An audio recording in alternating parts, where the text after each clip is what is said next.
Time அந்த விஷயம் எனக்கு ரொம்ப ஷேம்ஃபுல்லாக இருந்தாலும் எனக்கு இப்போ சிரிப்பாக தான் வருது அதை நினச்சாலும்.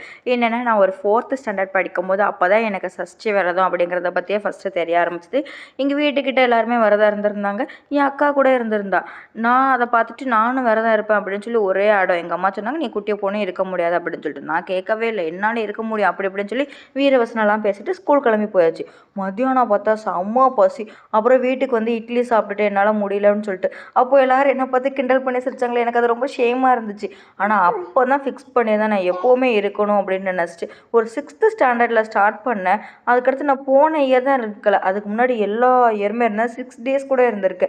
முன்னாடி சின்ன வயசில் இந்த வீராப்பில் ஸ்டார்ட் பண்ணது என்னமோ நாள் போக்கில் நமக்கு வர பிரச்சனைகள்லாம் பார்க்கும்போது இதெல்லாம் சரி பண்ணுறது முருகர் தான் அப்படின்னு நினச்சி தான் ஸ்டார்ட் பண்ணேன். என் லைஃப்பில் நடக்கக்கூடிய சின்ன சின்ன சேஞ்சஸ் கூட அவரால் தான் நடக்கும் அப்படின்னு சொல்லி நான் பிலீவ் பண்ணுவேன். அதுக்கு காரணம் யாருன்னு கேட்டால் கூட நான் அவரை மட்டும்தான் ஃபிக்ஸ் பண்ணுவேன். கடவுள் தான் எனக்கு நடத்தி தந்தாங்க அப்படின்னு சொல்லிட்டு. இப்படி தான் என்னோடய சஷ்டி விரதம் ஃபஸ்ட்டு ஸ்டார்ட் ஆச்சு. ஓகே.